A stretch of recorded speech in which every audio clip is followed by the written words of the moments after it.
Hello. Garland Nixon here, and it's Wednesday night, and it's time. It's time. Time for a video. I had a window shade or curtain or something in that one. That ain't a good idea. At any rate, and it's time to talk about the false flag capital of the universe, Ukraine. All kinds of fishy stuff going on. The U.S. has come out, and the media and intelligence has come out and admit we've been lying all along about a lot of stuff, but you really have to believe us from now on. Let's talk.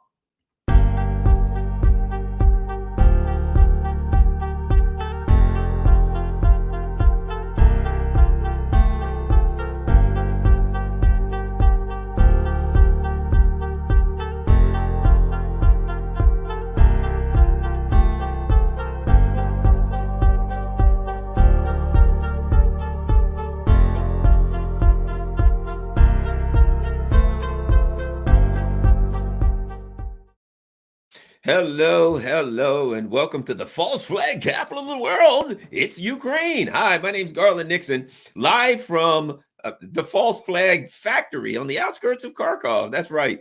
It's amazing what's going on right now. And before we go any further, before anybody says, well, Garland, gee, come on, all this false flag stuff, this conspiracy theory madness, and you know the difference between a conspiracy theory and the truth. You probably heard me say this before. If you haven't heard it before, about 6 months. So now the U.S. is like, okay, darn those Russians. They killed people by the millions, billions, millions as they were leaving. Here's what's interesting. The Russians left this Bucha, B-U-C-H-A. They left on around the 30th. After that, the mayor of the town came in and said, we're back and we're in charge of the town and blah, blah, blah. The next day, the Azov battalion and various and sundry neo-fascists returned. And then the day after that, there's all of these bodies laying around. I guess they must have missed them the first couple of days or just stepped over them and did. You know how it is when there's a couple hundred bodies laying around, say 410 bodies. It takes a couple of days to see them. They just kind of blend into the environment. It's kind of camouflage thing. So after like 3 days, 4 days after the Russians left, what do you know? There's bodies everywhere. And now, have you seen any of the videos? The interesting thing is these are the liveliest bodies I've ever seen in my life. Now, don't get me wrong. There is no doubt that there were some people killed, I suspect, by the Azov battalion. If you think about it, we saw some of the dead bodies that had white armbands on. And the white armbands signified that they were okay with the Russians, and so they wouldn't be killed. Okay. And when the Azov battalion showed up, one of the things they said is we've got to check the area for collaborators. So the Russians were there for weeks, literally weeks. They were dealing with the people there. They were trading their hard goods for milk and eggs and things like that. Azov battalion comes in, and you know how that goes. They're Nazis, and you're a Russian collaborator. They got to cleanse the town, right? Okay. So they kill all these people. But I'm telling you, there's videos. I've seen videos. There's one video where there's a body that sits up. There's another one where, like, after it goes by, you can see the mirror and this car's driving, seeing the bodies. And you see one of the bodies move his arm. Now you've been dead for like 3 days. So the bottom line, there's another one that I've seen where they've got these army guys and they dragging bodies like into place. They got ropes tied to them and they're in these, and they're dragging them around, dragging them in a rope. Something seems suspicious. Now, there's lies and false flags going on. Is the U.S. up to no good? Well, let's check with the U.S. and let's see. Because let's not forget, last week, the false flag operation of the week, the last few weeks, has been chemical weapons, right? The last few weeks, it's been the Russians. Chemical weapons are coming for sure. The Russians are going to do, in fact, let me find this for you. How about we say Russia? There'd still be some stuff up there. Chemical weapons. We will do this live and see what we find. Okay. Let's do this. So, okay, here's one. Let's look at this. Let me share this with you. Let's take a look. Here's a great article that you might want to look at, and it's pretty horrifying.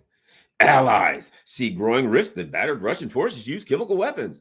Russian President Vladimir Putin and his battered but blooded invading forces could prove even more brutal in the next phase of the war in Ukraine, following the Russian defeat around Kiev and the atrocities discovered nearby. It's a clear example, blah, blah, blah.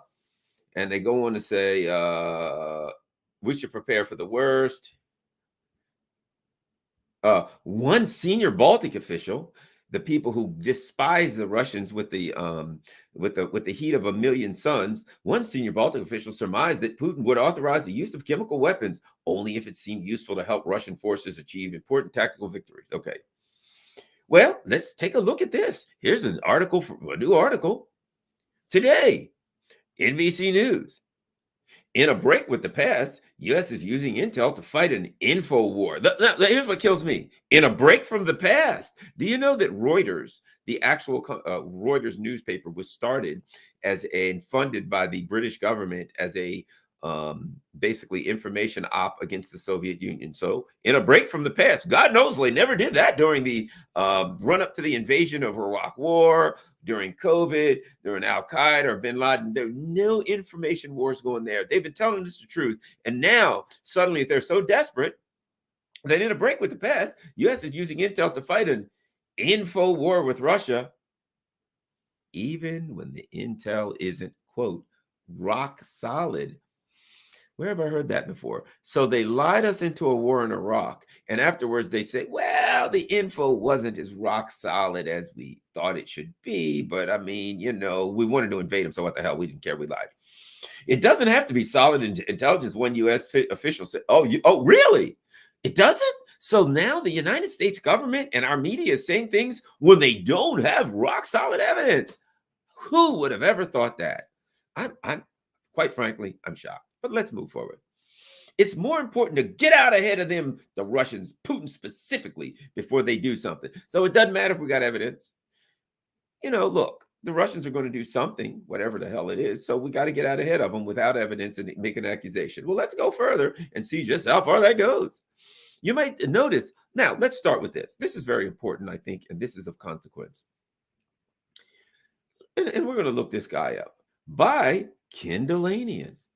Why does that name ring a bell? Well, let's search real quick. Let's search these terms. Kendalls,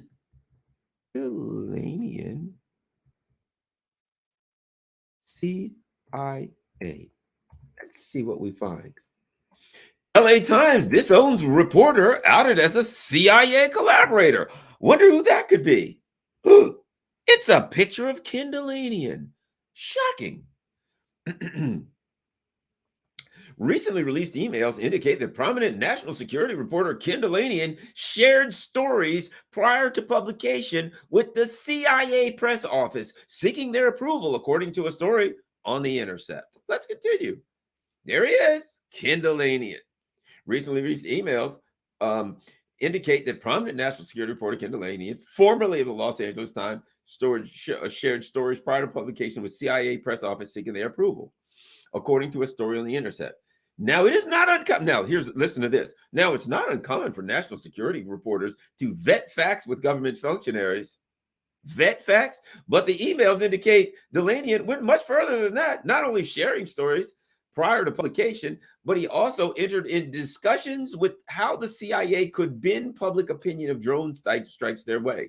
On at least one occasion, he rewrote a lead as per their dictates. He also reported as fact in the pages of the Los Angeles Times, a CIA claim that there was no collateral murder in a 2012 drone strike on Al-Qaeda leader Abu Yabi al-Alabi. An Amnesty International report disputes that sanitized version of events, citing eyewitnesses that claims up to 15 people, including Afghan tribesmen unaffiliated with Al-Qaeda, were killed. There's no telling how much of his national security reporting was compromised by the CIA press office or for how long, because the emails only cover a couple of months. Kendalls fired from the LA Times because he was a CIA operative. Oh, wait. Oh.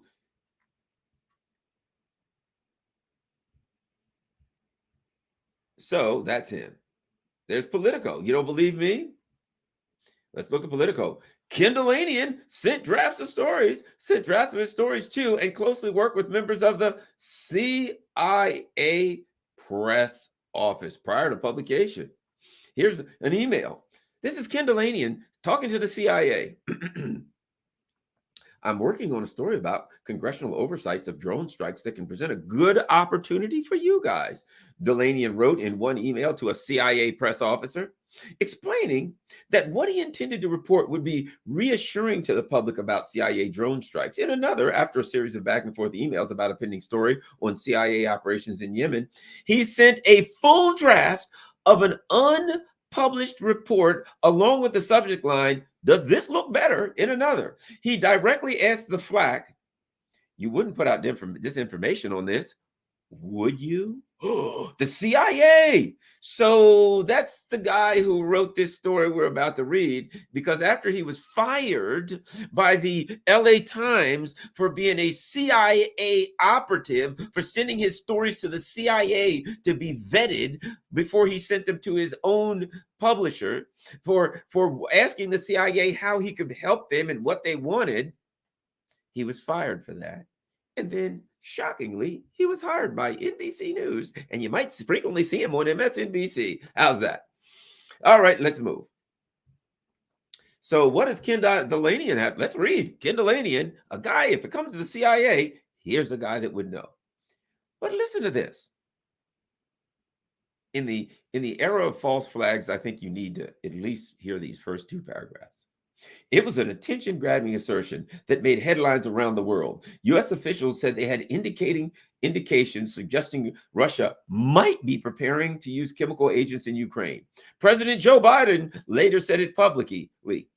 But 3 U.S. officials told NBC News this week there is no evidence Russia has brought any chemical weapons near Ukraine. They said the U.S. released the information to deter Russia from using the banned munitions. But wait a minute. How would it deter Russia? They told us that. Russia already knew they were lying. So here's the thing about it. Let's examine this for 1 second. There is what you might call a contradiction here. There is something here that doesn't make sense. And only a CIA operative wouldn't see this. Let's read this. NBC News said there's no evidence Russia has brought any chemical weapons near Ukraine. Okay. So you start off by saying, look, we said they were going to use chemical weapons, but they didn't have any. But let's read the sentence. Now, remember the first one says they didn't have any chemical weapons. No evidence. They had none. Wasn't happening. They didn't have them. No evidence. Nothing that says that the Russians had chemical weapons. Right? Hold on to that. Stick a pin in that. No chemical weapons does Russia have. Now I'm going to read the next sentence. They said the U.S. released the information to deter Russia from using the banned munitions that they didn't have. Well, what are you going to do? Well, there's no evidence that Garland has a gun. Garland doesn't have a gun. We don't believe he has a gun. There's no evidence anywhere that Garland has a gun. What are you going to do? Oh, we lied to you to stop Garland from shooting everybody in the room with the gun that he didn't have. I mean, that's logic. Let me tell you, as you know about me, I was a police officer for 27 years. I was an investigator. I was the commander of the investigations division. When I read things like this, one of the classes I took was statement analysis. When I read a statement, one of the things I look for is inconsistencies. In that particular paragraph, it says there is no evidence Russia brought any chemical weapons near Ukraine. However, we released the information to deter Russia from using the weapons that they didn't have, which means they're lying again. That ain't why they did it. It can't be why they did it, because they already knew that Russia didn't have them. Think about that. Just a line of logic if you look for inconsistencies. Garland doesn't have a gun. So we have to take actions to make sure Garland doesn't shoot anybody. Those two things are inconsistent, wouldn't you argue? But only a CIA operative like Kendalls would write that and think, who cares if it makes sense? I was told to write it by the CIA, so I'm writing it. It's one of a string of examples of the Biden administration's breaking with recent precedent by deploying declassified intelligence as part of an information war. Wait a minute. Let me add, this is just a mountain, a fountain of inconsistencies. They started by telling us the Russians don't have chemical weapons. They didn't bring them anywhere. There's no chemical weapons. Then they tell us they don't have chemical weapons, so we had to lie and put out this propaganda to stop them from using the chemical weapons that they didn't have. And then they go on to say we broke with a precedent by deploying declassified intelligence. What was the intelligence? That you told the intelligence that you had said they didn't have them, but you didn't deploy that. You deployed something else, a lie that said they did have them. So what you told us was the opposite of the intelligence you had. So they're like, we broke my precedent by deploying declassified intelligence. What was the declassified intelligence? If you declassified the intelligence and deployed that, what you would have said was, our intelligence tells us that the Russians don't have chemical weapons. We're going to declassify that and tell everybody. No, they didn't. They told us the opposite. So clearly, they didn't do that to deter the Russians from using chemical weapons because they just said they didn't have them. It was for us. They deliberately lied to the American people intentionally with malice and aforethought. They lied to us. But I guess we're supposed to believe that there's bodies everywhere, some of them that wiggle their arms and even sit up, for God's sake, now on film. You got to be kidding me. All right, let's keep going. Is there anything else? The administration has done so even when the intelligence wasn't rock solid. Rock solid? Wait a minute. They're telling us that the intelligence was rock solid. Now they're saying, look, the intelligence wasn't rock solid. Again, an inconsistency. According to you, you had rock solid evidence that the Russians didn't have chemical weapons. So like, well, the evidence wasn't rock solid. Yes, it was.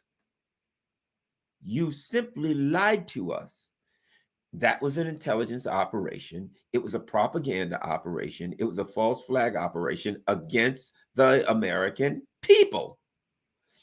So, I mean, you know what? I got to give Kendalls credit.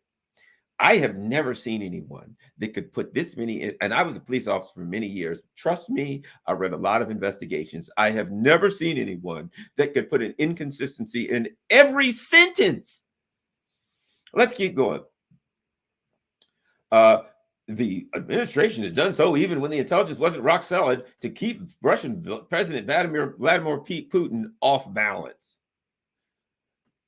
Now, he didn't have chemical weapons. I'm suspecting that he already knew that. I'm suspecting he knew that he didn't have chemical weapons because who else would know? So it's like, we don't have chemical weapons. Okay, we're going to say that you have chemical weapons to throw you off balance.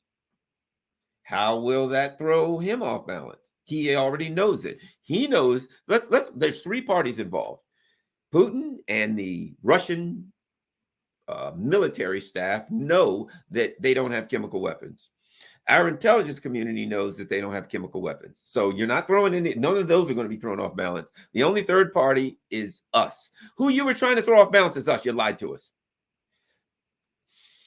Officials said, coordinated by the White House National Security Council, the unprecedented intelligence releases have been so frequent and voluminous that intelligence agencies had to devote more staff members to work on the declassifying process, scrubbing the information so it wouldn't betray sources and methods.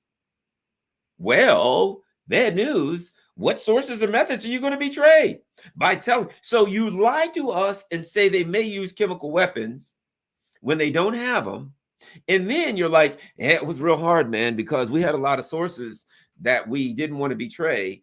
It was very, very difficult, my friend. I mean, we had hours and hours. We had hundreds of people looking at that intelligence that said the Russians do not have chemical weapons. Okay, how are we going to tell the American people that they do? We got to declassify a lot of evidence to get that done. And that, my friend, is Kendalls. What a genius. Can we continue? Observers of all stripes have called it a bold and so far successful strategy. Bold. You know what? I mean, if you're just going to lie, I guess that's bold. I mean, if you're just going to, what are you going to do? We're going to lie about everything. Are you going to tell the truth? Not a mumbling word of truth will cross our lips. I guess you could, I got to give him that. Finally, he hit the nail on the head. That's bold. It's the most amazing display of intelligence as an instrument of state power that I've seen or I've heard of since the Cuban Missile Crisis. It has certainly blunted and diffused the disinformation weaponry of the Kremlin. As I've been following this and listening to voices who know, the Kremlin ain't involved in much of an info war. They're on the ground and they're actually winning the kinetic war. And their plan is to win the kinetic war. And it looks to me like, based on everything I see, that they are and will win the kinetic war. And the US will continue to lie to us and say, make these inconsistencies to tell us how they had to work hard to come up with a lie that they already knew wasn't true. And that there was no evidence to support what they were saying, but they had to declassify things to say that were the opposite of what their classified evidence said. Gee. And they wonder why we don't trust them for anything. But the bottom line is, here's what they just said. Man, we've been lying to you bastards, boy. Whew. And we've been lying so much, we had to bring in extra people to lie. I mean, you can't tell the number of lies that we have with your normal staff. When you're going to lie like this, you got to bring in the experts. Okay.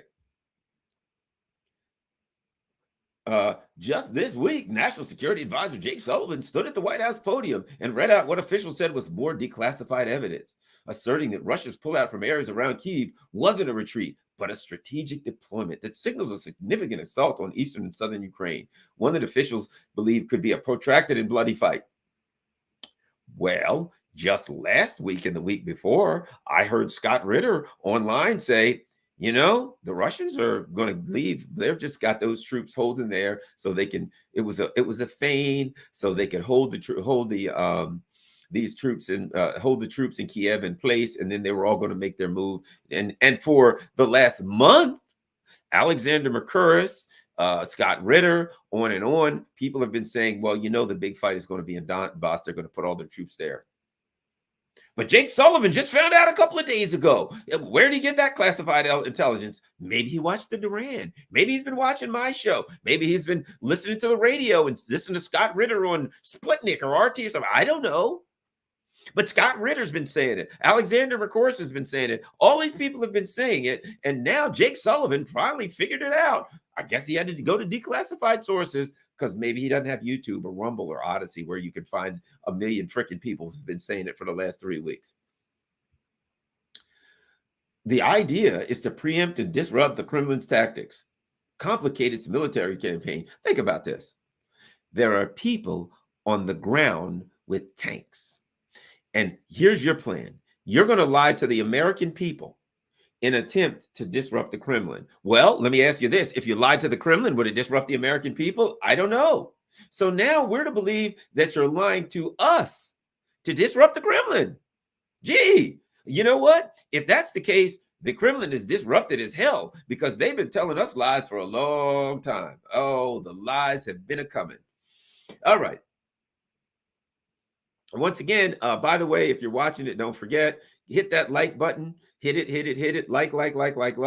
If you're watching on Twitter, make sure that at some point you go to my YouTube show and you subscribe, you hit the like button and share this on all your platforms. And also I'm getting money together to build my own network here, independent platform network. So go to Garland Nixon, go to my Patreon page at Garland Nixon and help out there, please. Thank you.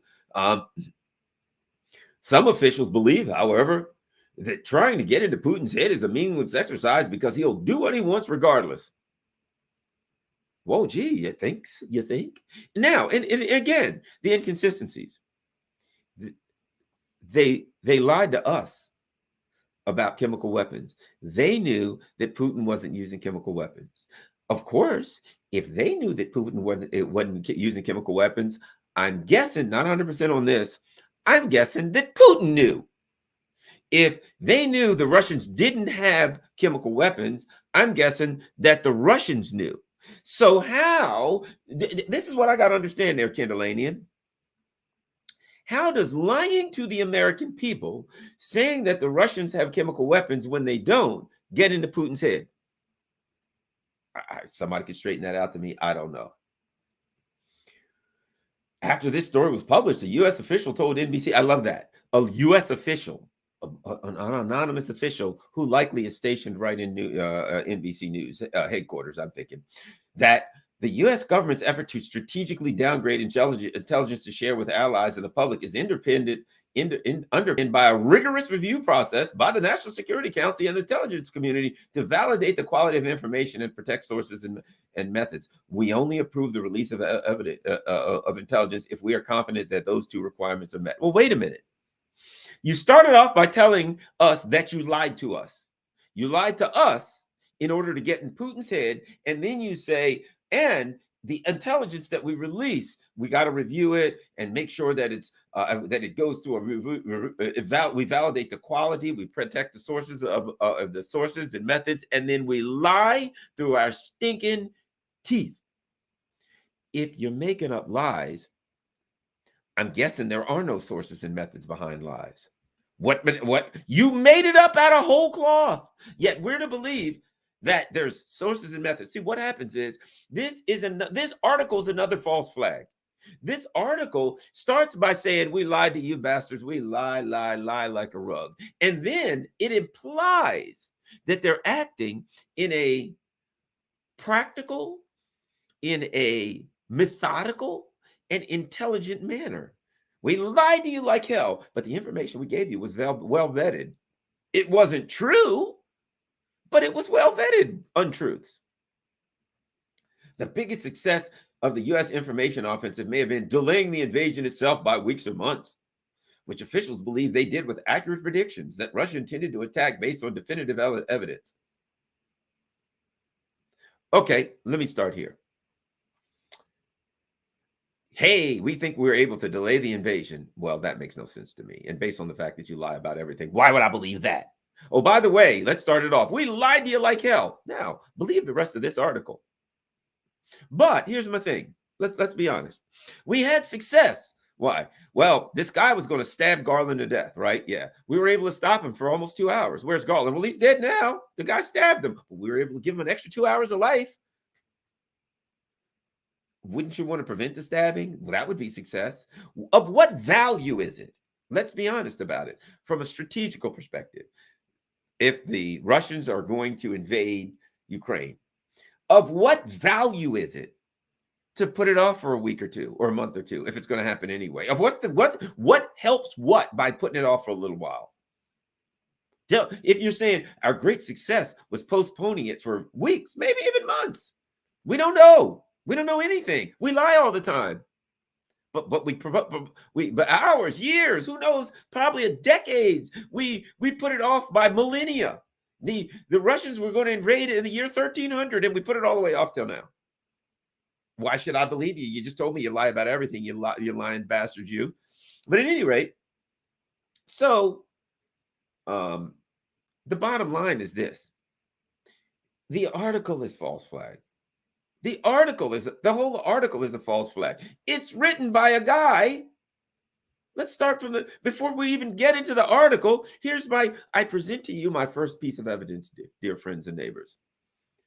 By Kendallanian. In a break with the press, U.S. is using intel to fight an info war with Russia, even when the intel isn't rock solid, by Kendallanian. And we click over here and it says, Kendallanian sent CIA drafts of stories. Kendallanian routinely sent drafts of his stories to and closely worked with members of the CIA press office. Prior to publication, while he was a reporter with the LA Times, he got fired for sending his stories to the CIA. And then we read this. Hey, we've got unnamed U.S. officials. Gee, you think they're related to the CIA, kid? Just throwing that out there. No real evidence of it. I don't want to declassify it. I don't want to give away my sources and methods. But all I got to do is click. Oh, what do you know? There's my sources and methods. You're a lying CIA operative bastard is what you are. That's my sources and methods. So let's go. Oops, gave away my sources and methods. Darn. Okay, so we go back down and spot on.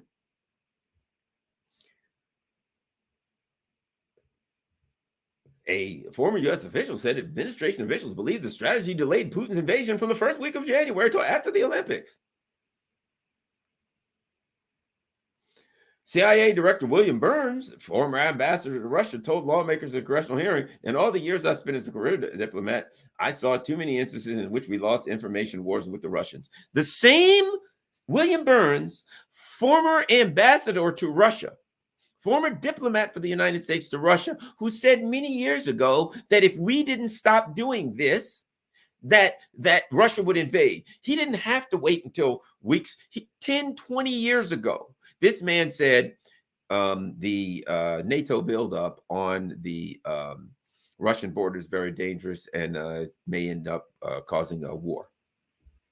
Look up "yet" means "yet" and see what you find with William Burns. So now he's saying, by being careful, we've stripped away the pretext that Putin, in particular, often uses. This has been a real benefit, I think, to the Ukrainians. Oh yeah, they're doing well. Hey, way to go there. The Ukrainians are doing. You know what would? Let me throw this out to you there, William Burns. Here's a benefit to the Ukrainians. When the Russians said, U.S. military, get the hell off my border. Stop building missile bases. Stop building bio research labs. Stop building Navy bases and Army bases and pumping high-tech military into the country. Don't overthrow the government of the Ukraine. Stop arming and training Nazis on my border. If you really wanted to benefit the Ukrainians, perhaps you might have done that. Benefit the Ukrainians. Let me ask you this. The U.S. overthrew the government of Ukraine in 2014. Did it benefit them? The U.S. then started arming the Ukrainians, loading them up with military items, training them for war against Russia, saying we're going to go, literally saying we're going to go on the offense against Russia. And now you're talking about this has been a real benefit, I think, to the Ukrainians. It ain't been much of a benefit to the Ukrainians. And as John Mearsheimer said, you're leading them down the primrose path and they're going to get wrecked. And now they're getting wrecked. So how can we talk about anything that was a benefit to a country that's getting turned to rubble? And it's all your fault. The policy has drawn lavish praise, even from some Republicans. Well, now, you know what? I was going to really say that everything was bad and this was a bad move until they said it's drawn lavish praise from Republicans, because, you know, once you find out that both parties are in favor of it, well, it's time for, I guess I'll just shut down my whole podcast here and walk away. So it's over. The Republicans are for it too. That means you get screwed twice as hard. That's what it means when you get both parties together. That means you're going to get porked twice is what it means. Twice as hard. Brian, you were spot on your intelligence. Your decision to declassify both the form and fashion in which you did so saved lives. Whose lives have been saved? You know what would have saved lives? If when the Russians said, I want a written document that says Ukraine is going to be a neutral country and will not join NATO. If you'd have said, okay, here's your written document, it ain't happening, we're not going to do it. That would have saved lives, not bull crapping and lying to the American people. Tell me how that saved lives and who so far. You created an environment that ended up in a bloody war, and now you're saying that we saved lives? I'm just suspecting you're wrong. But the strategy has its dangers. The Western official said, one of them is that getting something clearly wrong could be damaging to U.S. credibility. No. After weapons of mass destruction, after Russiagate, on and on and on, nothing can be damaging to the U.S. credibility, because only a fool would believe a word out of these people's mouths. Whoa, you know what? I know. Let me give you an example of something that could be damaging to U.S. credibility. Look at this. The strategy has dangers. One of them is that getting something clearly wrong would be damaging to U.S. credibility. Here's something that would be damaging to U.S. credibility. The story is written by Kendalls. Kendalls sent CIA drafts of stories. He routinely sent drafts of his stories to and closely worked with members of the CIA. I'm thinking that could be something that could cause one to have great pause when reading articles by Kendalls. Me, for one. Let's go on. As the wars proceeded, the administration has used intelligence. Well, I ain't going to say there's a whole lot of intelligence in Foggy Bottom. Joe Biden, he's a brilliant man. And Kamala Harris, she's a regular member of Mensa. Kamala Harris never used the word intelligence in the same sentence with Kamala Harris unless the words lack of are also in that sentence. At times, the Biden administration has released information in which it has less confidence or about or things that are possibly rather than truth likely. Wait a minute. Don't you love this sentence?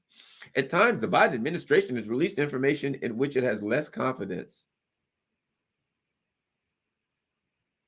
Well, we know that wasn't true about chemical weapons. They had complete confidence. They knew they were lying when they said it to the American people. And you know what? And every news station ran with it. And they all knew they were lying. But here's what I like. Let's go to the next sentence. And I used to do when I the whole investigations thing and the whole business about statement analysis. And one of the things you find is people try to distance themselves away from things or reword things or do something to lessen the blow, right? Now listen to the second part of this sentence. At times, the Biden administration has released information in which it has less confidence or about things that are possible rather than truly likely. Possible in a world of infinite possibilities. Anything is possible. In a world where if you fire photons from a photon gun at a blank screen, sometimes it'll present itself as a particle and other times as a wave. That the waves of photons can just collapse in atoms and change things. Did you know a particle can be in two places at the same time? So things that are possible. It's possible for a particle to be in two places at the same time. So in a world where anything is possible, then sometimes they say things that are possible rather than truly likely, such as it's possible in theory that the Russians can use chemical weapons, even though we know for a fact that they don't have any, even though we have no evidence suggesting that they have any chemical weapons. We're going to release evidence that they probably will, even though it's possible in that, let's just throw this out there, they had a warlock, a male witch, and that warlock had a spell in which they could create chemical weapons out of nothing.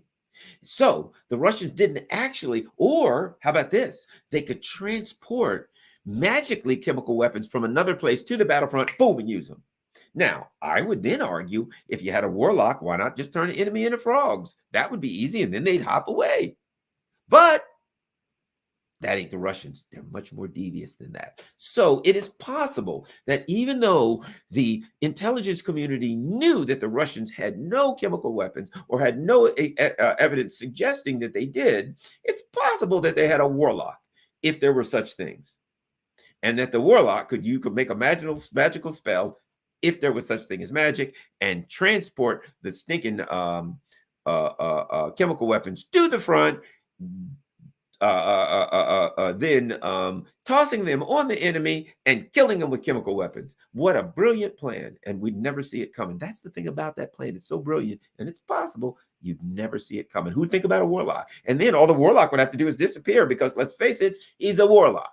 He just disappeared and he's gone. Hey, how'd you get these chemical weapons here? Well, we can tell you for sure, it wasn't a warlock, because those things the warlocks don't exist. So it wasn't a warlock. Last week, U.S. officials told reporters they had intelligence suggesting Putin is being misled by his own advisors who are afraid to tell him the truth. Whoa, you talk about some projection there, huh? Misled by his own advisors who are scared to tell him the truth. Well, it doesn't matter with Joe Biden. I mean, he ain't going to remember if they tell him anyway. But when Biden was asked about the disclosure later in the day, after it made headlines around the globe, he was less than definitive. Well, that's an open question. There's a lot of speculation, but he seems to be, I'm not saying with certainty, he seems to be self-isolating. In other words, we lied. In other words, Ukraine is a false flag factory, and we create false flag after false flag. So listen to this. Two U.S. officials said the intelligence about whether Putin's inner circle was lying to him wasn't conclusive, based more on analysis than hard evidence. In other words, guys, what were we told by Pompeo? We lie, we steal. We got whole classes on lying. Well, their classes aren't that good, but apparently, all they got to do is give it to Kendalls, and he don't care.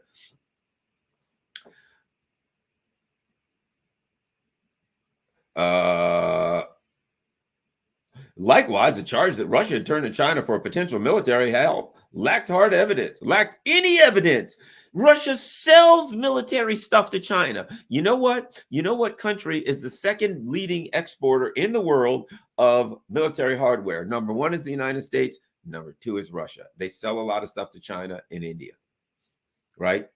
So they sell all this military hardware to China, and we're to believe, I said at the time, they sell military hardware to China, and we're to believe that they're asking China for military, that the second leading producer of military hardware in the world is asking for that. In other words, it's like when they said they can't move their tanks because they're out of oil. What are they? The number two producer of oil in the world, and they're out of oil. And you know who else is out of sand? Saudi Arabia. They're out of sand. And the Marshall Islands are dying of thirst.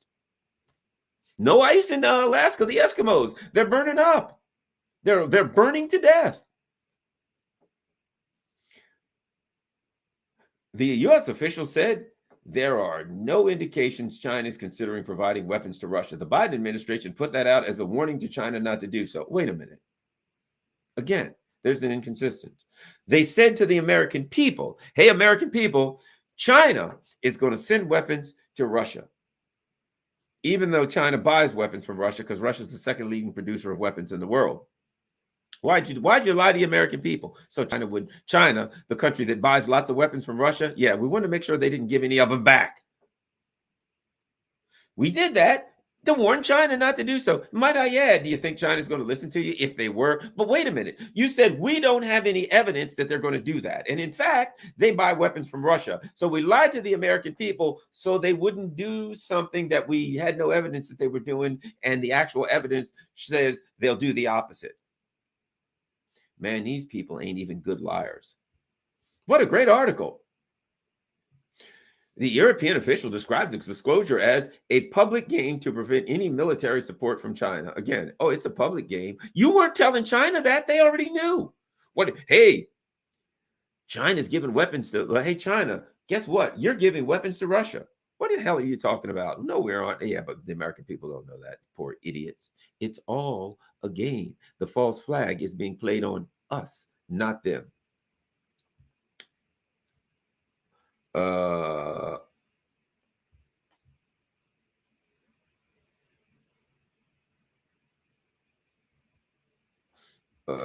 Let's see.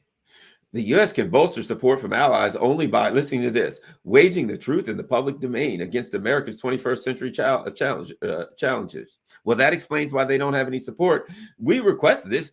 The U.S. can bolster support from allies only by waging the truth in the public domain. They spent the entire article telling us they lied. We lied about chemical weapons. We lied about Putin's inner circle. We lied about China giving weapons to now this is in this one article. We lied about China giving weapons to Russia. We knew of just flat, blatant lies made up out of whole cloth. And then they say we can only bolster support from our allies by waging the truth in the public domain. Well, no wonder you're not getting any support from your allies, because you're lying through your teeth. Unfortunately, we continue to miss opportunities to clarify the truth. Clarify the truth? How about you just told it every now and then? Your whole article says we are lying liars. And you say, but we miss some opportunities to tell the truth. I got an idea. You miss every opportunity to tell the truth, because if you're a liar, there ain't no opportunities. Now, here's the thing about it. In 2014, days before Russia invaded Ukraine's Crimean Peninsula, Russia invaded it. Russia released a recording of an apparent phone conversation between Victoria Nuland and the ambassador at Ukraine, in which Nuland disparaged the European Union. Oh, no, that wasn't the part. That wasn't it. In it, she named the government that was going to be in Ukraine after the U.S. overthrew the government. But I guess they forgot that. That's not part of the information war that they left out of that paragraph. Certainly, they left it out of the paragraph and they said something else, but that wasn't part of it. The move was part of a wave of disinformation and propaganda. So let me understand this. They recorded Victoria Nuland's voice and released exactly what she was saying, and that was disinformation. Isn't that the opposite of disinformation? If Garland says, I'm going to kill Kinky, and you release that, that's disinformation. Why? Well, I said I was going to kill Kinky, and you released it. Then my voice exactly saying I'm going to kill Kinky. That disinformation must not stand.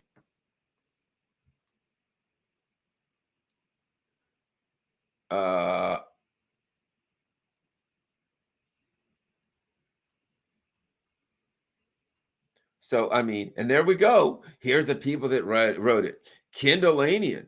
Kendalls is the intelligence and national security correspondent for NBC News. Kendalls is the intelligence and national security correspondent for NBC News. Yes, this Kendalls, the same Kendalls that sent CIA drafts of his stories. He sent stories, drafts, not the final product, a draft of his story to the CIA so they could look over it before it went to his own publisher. He got fired for being a CIA mutt. And then we go to NBC. And now he's the intelligence and national security correspondent for NBC News. Well, maybe they overlooked that. Think about this. I mean, let's not be unfair to him. Maybe he turned over a new leaf. Maybe he looked in the back and looked at his life and he said, I've been a CIA bot. I've been a puppet for the man for too long. It is time. It's time that I turned over a new leaf. So I'm thinking that Kendalls turned over a new leaf, and it's time that we give that man the benefit of the doubt. People deserve a second chance. People deserve forgiveness and redemption, and deep in our hearts, we'll forgive Kendalls for being a CIA bot for those years, and we'll believe that article where he tells us the government lies and lies and lies, and then he says, but we should believe them, but they're lying to us, so they'll hurt Putin, and they're lying to us to mislead China. But there's a very consistent theme you might notice throughout that throughout that article. They lie to us. Now, all of that, I'm going to say this. And you really believe this false flag about Buka or Bucha or whatever, with the bodies that sit up and wiggle their arms when the cars go by and all of these things that are out there? I would say this. What else do they have to tell you? What else? That article, what else do they have to tell you? What's left? Hey, we lie and we do it a lot and we mislead you. And oh, by the way, even the guy that's writing this article was fired for sending this stuff to the CIA. And let me give you some quotes from some unnamed intelligence officials, because, hey, what's an article in America anymore without quotes from unnamed intelligence officials? You might as well not write it. Okay, well, guys and girls, thank you very much. I guess that's the long and short of it. I got to get my act together here. It's getting close to 10 p.m. Don't forget, and I might add, I feel sorry for you if you live in Europe, because your country has sold you out and you're going to be crawling around eating each other. It's going to be like a zombie apocalypse. I feel sorry for the Europeans, and it ain't going to be much better for us. But, life is what it is, right? We will endeavor to persevere, as the Native American said in The Outlaw Josie Wales. We'll endeavor to persevere, and we'll have fun, and we will expose these liars and frauds and monsters every chance we get about everything we can. Follow me on Odyssey, because if they toss me from here, at least I'll still be on Odyssey, and Odyssey ain't tossing me. So I certainly appreciate that. Also, don't forget my Patreon page, patreon.com/Garland Nixon. If you could help spare a dime, that would be a great help. Thank you very much. Reckless Abandon, Kinky, Patty, Busha, Ware Pilgrim. There's so many people. I don't know, what to say to all of you. If you're watching this on Facebook, if you're watching this on Twitter, please go to my YouTube page and subscribe, smash that like button, etc. Well, that was quick. But at any rate, remind me to turn my phone off next time. But at any rate, thanks, Camilla V. Camilla V is always there. Thanks a lot, gang. Talk to you soon. Peace. I'm out.